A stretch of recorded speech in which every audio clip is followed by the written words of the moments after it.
A paz de Cristo para todos, sejam muito bem-vindos a mais uma pré-aula aqui da Escola Dominical, para juntos prepararmos mais uma aula por aqui na lição 10, classe dos adultos, o plano de livramento e o papel de Esther. Se você não estiver inscrito no canal ainda, inscreva-se, ative as notificações, dá like no vídeo e deixe o seu comentário, que é muito importante para nós. O plano de livramento e o papel de Esther. Deixa aqui seu comentário, fale para nós de onde você nos assiste, há quanto tempo você está dando aula na Escola Dominical. Eu sou o presbítero Denis Pereira, atuo há mais de 25 anos com a Escola Dominical na igreja, liderança de juventude, pregação na Palavra de Deus. Inclusive, meu WhatsApp está aqui na descrição, meu Instagram também. Vai ser um prazer atender a sua igreja, atender aí o evento, congresso, acampamento, vigília, enfim. Vai ser um prazer conhecê-los pessoalmente. Meu WhatsApp está aqui na descrição. Bom, o plano de livramento e o papel de Esther. A gente está estudando agora o livro de Esther. Na última aula a gente falou sobre a conspiração de Amã para destruir com todos os judeus. E hoje nós vamos ver aí o plano de livramento. Né? Bom, porque desde a antiguidade não se ouviu, nem com o ouvido se percebeu, nem com os olhos se viu, um Deus além de ti que trabalhe para aquele que nele espera. É nos momentos dramáticos da vida que mais aprendemos a confiar em Deus e a depender realmente dele. Tá? Então, o momento de dificuldade não vem para nos destruir, vem para manifestar a nossa fé, vem para nos ensinar a confiar no Senhor, vem para mostrar que a nossa fé não é tão fraca quanto às vezes a gente pensa. Tá? Então, o momento de dificuldade, ele vem para experimentar a nossa fé. Não com a intenção de nos destruir ou de destruir nossa fé, mas pelo contrário, de fortalecer ainda mais a nossa fé e de mostrar para nós o nível também aí da nossa fé. Bom, nesta lição estudaremos as atitudes de Mardoqueu e Esther em favor de todo o povo judeu. O decreto do rei estava assinado, tá? Então o decreto do rei estava assinado. Deixa eu só ver uma coisa aqui, se a gente vai conseguir ter esta revista por aqui. Revista. Não tem essa revista por aqui. Tudo bem. Bom, vamos lá. Olha só. O decreto do rei estava assinado. A ordem de extermínio havia chegado a todas as províncias. O dia da matança estava definido. Então era preciso clamar a Deus para agir de acordo com a sua direção. Então, o tipo de decreto que foi assinado, ele não podia ser revogado. Tinha isso, tá? Lembra? Lá em Daniel também, quando o rei, lá no capítulo 6, ele sela o seu decreto com o seu anel, né? Então, é um decreto que não pode ser revogado, porque ele está selado com o anel do rei e esta é a lei. Nem o rei pode revogar este decreto, tá? Bom, o perigoso plano e o temor de Esther. Lamento, choro e compadecimento. Mardoqueu não escondeu seu abatimento. O quadro trágico produziu nele um profundo lamento. Do palácio, Esther soube da crítica situação do primo e compadeceu-se dele, mas não sabia os motivos. Então ela vai lá e daí ela manda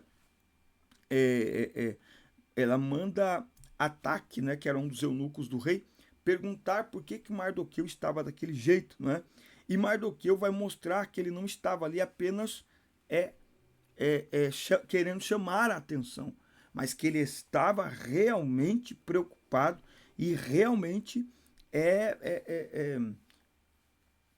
preocupado mesmo com aquela situação e abatido com aquela situação, e ele, de certa forma, ele não sei se intencionalmente ou não, mas se ele não fica naquela condição que demonstrava que precisava de ajuda, Esther não ia ficar sabendo. Tá?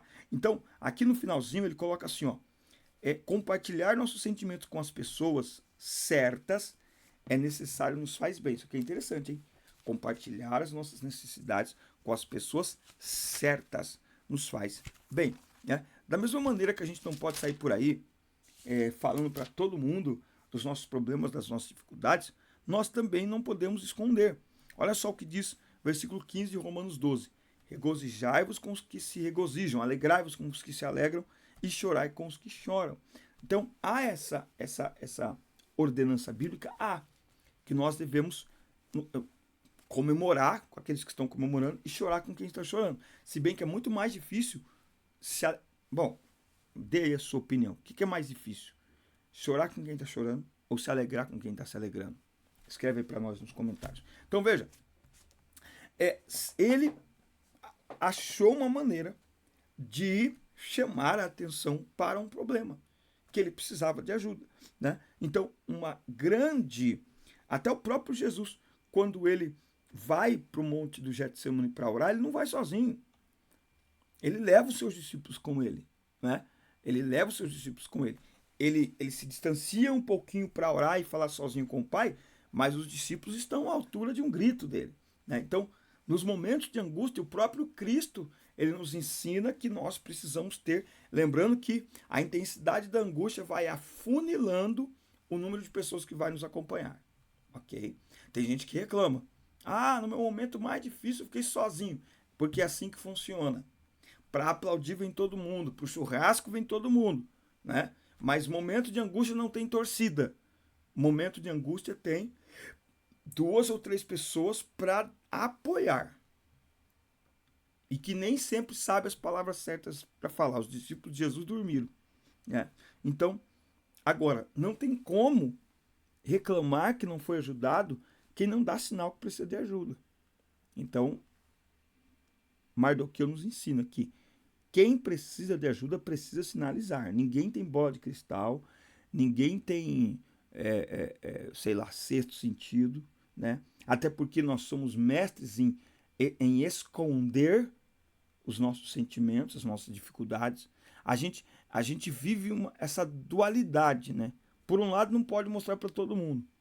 Por outro lado, tem que mostrar para as pessoas certas. Só que a gente se preocupa e se prepara e se qualifica tanto para não mostrar para todo mundo que a gente acaba não mostrando para ninguém.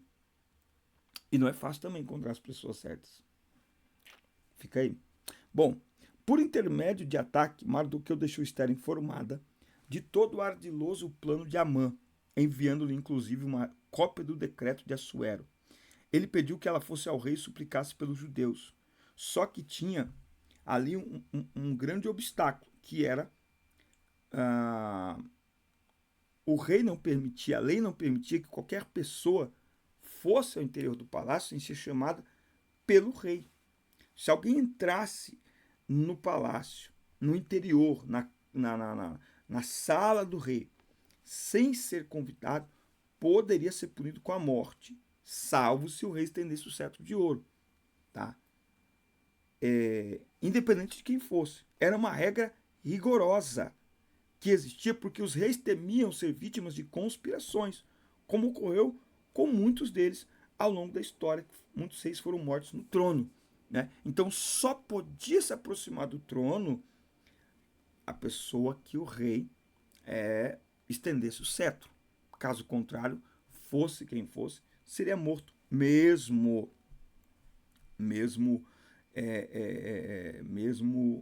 que fosse a rainha. O que Assuero temia lhe sobreveio. Foi assassinado por um dos oficiais do palácio em 465 a.C., 8 anos depois dos episódios narrados aqui no livro de Esther. Então, isso justifica, né? Isso justifica aí essa questão do cetro. E aqui ele fala que decisões autoritárias produzem muitos inimigos. É muito comum ditadores terem mortes trágicas, por vezes na mão de seus súditos. E aí ele coloca aqui algumas histórias, né? Até porque você se cerca de pessoas que têm um comportamento parecido com o seu, né? Então, o ditador, ele... Quem acompanha o ditador de perto, como diz aquele antigo ditado, não é flor que se cheire, né? Então, ele pode estar cercado de pessoas fiéis, mas não de amigos, né? E essas pessoas são fiéis por causa de um jogo de poder, por causa de uma posição, ou coisa parecida, mas não porque de fato amam, têm amizade para com o ditador. Mas é bom também a gente analisar aqui que existe um contexto histórico dentro de tudo isso aqui, tá? Eu faço aqui uma observação. Precisamos tomar cuidado com a ideologização da pregação ou do ensino bíblico, tá? Muito cuidado, tá? Porque aqui tem um contexto, tem uma cultura, era assim que funcionava. Ah, mas Assuero estava sendo autoritário. Era assim que funcionava, tá? Lembre-se que para os padrões de hoje, que vão contra todo e qualquer tipo de autoridade, qualquer sinal de autoridade é autoritarismo, é ditadura. Então, precisamos tomar muito cuidado com isso, tá? Bom, Mardoqueu convence Esther. Tópico 2, se você não se inscreveu no canal ainda, inscreva-se e ative as notificações. Escreve aí, irmão, dá trabalho fazer isso aqui, irmão. Dá trabalho. São, 9h52 da noite. Vamos lá. Confiando na providência divina, Esther apresentou a Mardoqueu sua impossibilidade de dirigir-se ao rei. Nos últimos 30 dias ela não havia sido chamada por Assuero, tá? Então, Esther, ela é rainha do rei. Ser rainha do rei e ser mulher do rei, esposa, não é a mesma coisa. Lembra que o rei tinha um harém. Desse harém sai a sua rainha, mas o harém continua lá. Mulheres à sua disposição. Então, era um grande privilégio quando a rainha era chamada para comparecer perante o rei. Na maioria das vezes, a rainha ela era vista em banquetes oficiais, não é? A rainha ela era um símbolo de poder do rei, de bom gosto do rei, e, portanto, de beleza para o rei e para o reino. Os súditos também se sentiam honrados em ter uma rainha tão bela, em ter uma rainha inteligente, em ter uma rainha elegante. Não é? Então, a ideia aqui de Esther ter se tornado rainha de Assuero, a gente só para entender, né? Não é como a relação de marido e mulher, que eles ficavam no mesmo ambiente. Não. A Esther, como rainha, não habita no. Veja que para ela entrar na sala do trono, ela tinha que ser chamada pelo rei. Né? Então não era assim, tô indo para minha casa, o rei tá me esperando. Não era assim. Por isso que eu digo que tem que olhar contexto histórico, porque se trouxer para a nossa cultura de hoje, não encaixa. Aí começa a dar umas aulas tudo travessada, umas aulas esquerdizadas. Então os professores esquerdistas na IBD, misericórdia. Na sua classe tem, na sua escola tem? Fala para mim nos comentários. Bom, Mardoqueu não se contentou com a resposta de Esther, né? Ela falou, ele não me chamou faz um mês já. Mas aí, ele diz para ela, olha, não acredite você que por estar no palácio você será livrada. Se de todo te calares agora, socorro e livramento virá de outra parte, mas tu e a casa do teu pai perecereis. Né? Então veja, esse extermínio era para todos os judeus. Para todos os judeus. Para todos os judeus. Mardoqueu confiava em Deus. Mas ele também libera uma palavra sobre Esther quando ele diz assim, será que não foi para tal tempo que Deus a tornou rainha? Né? É interessante isso, quando Mardoqueu ele fala isso para Esther. Né? Quando ele diz isso para Esther. É aqui, ele fala... aqui, quem sabe não fostes levantada a rainha para tal tempo como este, né? Então, Esther sabia antes? Não. Mardoqueu sabia? Não. O povo judeu sabia? Não. Mas Deus sabia que Esther chegaria ao trono e que haveria um plano maligno e maléfico e violento de destruição do seu povo. Então, Deus se antecipa, coloca Esther como rainha. Quando o decreto vem, quem é que ele vai usar? Esther. Eu acho fantástico esta maneira de Deus interagir com o ser humano para realizar grandes feitos e grandes milagres. Eu acho extraordinário. Então, a confiança de Mardoqueu não estava em Esther, estava no Senhor, não é? Mas ele percebe que Mardoqueu, ele é como que um treinador, né? Ele vai direcionando Esther. Isso é maravilhoso. Isso é maravilhoso.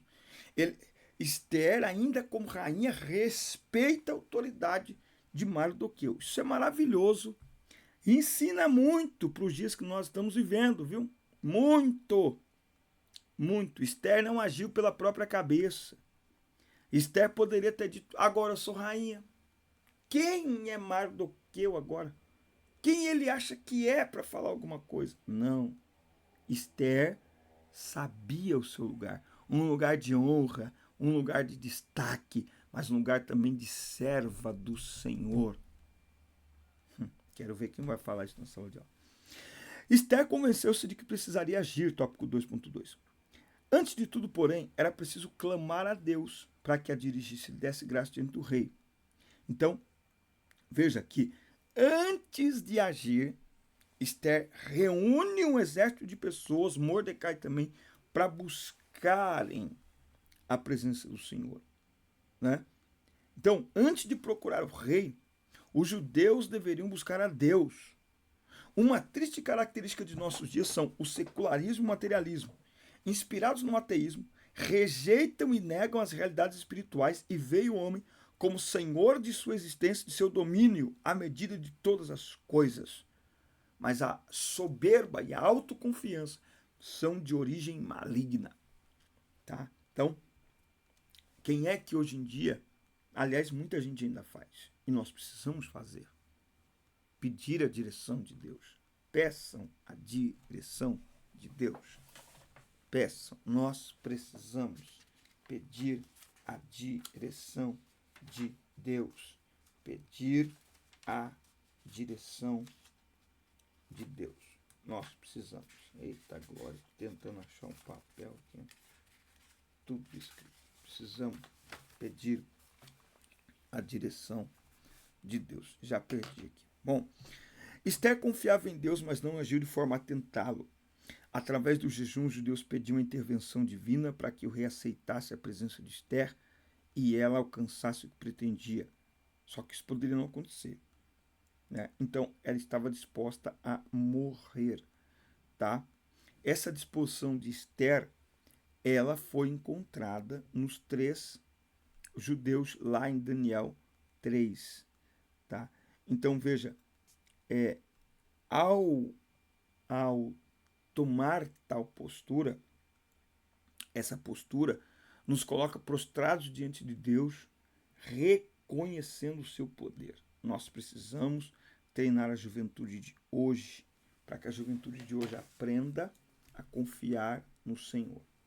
Aprenda a buscar a direção de Deus.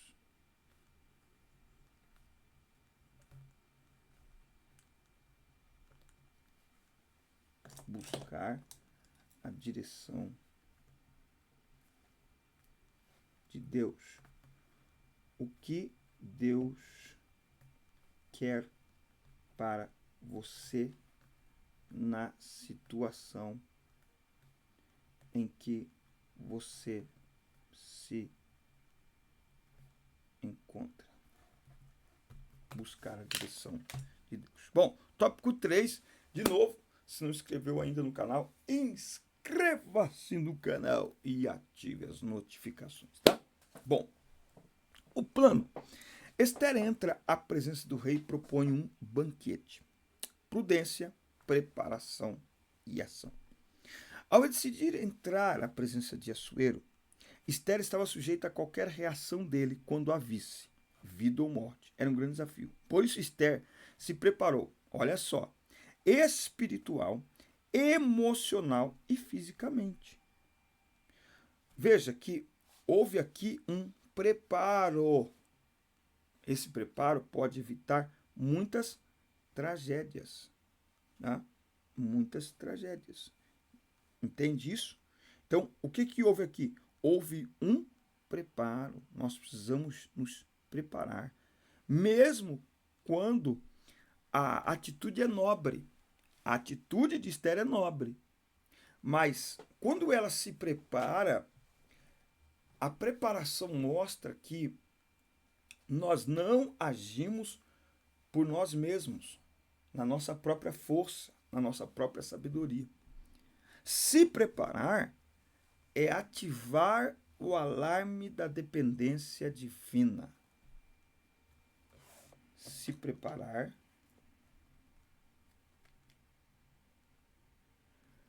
é ativar o alarme da dependência divina, tá? Bom, assentado em seu trono, Assuero viu Esther e estendeu para ela o cetro de ouro. Deve ter sido ali um grande alívio para essa corajosa judia. Como era incomum alguém se apresentar diante do rei sem ter sido chamado, Assuero logo perguntou o que estava acontecendo. O que é que você tem, rainha Esther? Qual que é a tua petição? Até metade do reino se te dará. Né? Então, essa expressão, até metade do reino se te dará, é uma hipérbole, é um exagero de expressão. Como quem diz assim, imagine o rei falar isso. Né? Um servo falar para o rei, estou à sua disposição. Uau! Não tem nada de novidade. O servo deve estar à disposição. Agora, quando o rei dizia isso para alguém, meu Deus, o rei está dizendo, estou à sua disposição. Imagine, o rei perguntando ao servo, como eu posso te ajudar? Ah, mas ela era rainha. Lembra? Ele é o rei. Foi ele que fez dela sua rainha. Ele é o rei. Ele tem o cetro na mão, não ela. Ah, irmãos, eu queria tanto dar essa aula, mas não vou dar essa aula. Meu Deus do céu, avião que tem 2 pilotos acaba caindo. Aconteceu inclusive com um avião, história real. Bom, as circunstâncias narradas no livro de Esther nos permitem dizer que ela, em seu coração, estava em plena sintonia com Deus. Mesmo o rei se prontificando imediatamente a atendê-la, Esther agiu com cautela. Ela convidou Amã e o rei para um banquete. Depois, ela convidou Amã para um outro banquete. O que é isso? É Esther demonstrando confiança em Deus. Né? O que é isso também? É Esther demonstrando absoluto controle da situação. Né? Meu Deus, há um decreto de morte. Meu Deus, há um decreto de extermínio. Resolve logo, Esther, sim. Vamos para um banquete amanhã. Vai para o banquete, chega no banquete. E aí, o que você precisa? Fica à vontade, se alimenta aí. Pode falar o que você quer. Venha para o banquete amanhã de novo. Entende? Absoluto controle, confiança em Deus, dependência de Deus para agir de maneira ordeira, organizada, pensada, né? Para agir na hora certa, no momento certo. Esther estava debaixo de jejum e de oração, então muito provavelmente ela está sendo direcionada por Deus a tomar as decisões e a se comportar de uma maneira altamente organizada e equilibrada. Essa é uma grande lição dessa lição, né? O controle espiritual e emocional diante das adversidades. Tem gente que por muito menos perde a cabeça. Por muito menos, como diz o antigo ditado, troca os pés pelas mãos. Esther aqui, ó, vem pro banquete, e aí, gostou do banquete? Tá tudo bem? Volta amanhã, volta amanhã, tá tudo bem. Meu Deus, Esther, tem um decreto de morte. Fica tranquilo. Porque o maior susto era o quê? Entrar na presença do rei. Entrou na presença do rei, descansa. Deus já tinha, meu Deus do céu, e veio agora, hein? Deus já tinha sinalizado para Esther todo um negócio. Percebe como é necessário nós estarmos com os nossos sensores espirituais ligados? Crente sem oração e sem jejum é igual carro com os sensores de estacionamento desligado. Só para quando bate. Mas tem sensor, mas está desligado. O sensor tem que estar ligado. Porque a hora que vier o perigo, o problema, opa, segura, calma. Opa, desvia. Esther estava com os sensores ligados e os sensores espirituais de Esther estavam de maneira bem, perdi aqui a palavra agora, estava bem sincronizado, milimetricamente, sabe, configurado. Opa, ela percebeu, Deus já está no negócio, calma. Agora está comigo agora o negócio. Antes a Amã estava dominando, agora está comigo, mas quietinha, no silêncio. Aqui, ó, confiança em Deus, dependência de Deus. Na adversidade, nós precisamos reconhecer a direção de Deus em todos os detalhes, porque um pequeno detalhe pode nos fazer perder a batalha, como pode nos fazer ganhá-la. Amém, meus amigos? Forte abraço, que Deus abençoe a vida de vocês. Assista, curta, compartilhem, inscrevam-se no canal e até o nosso próximo encontro. Deus abençoe vocês.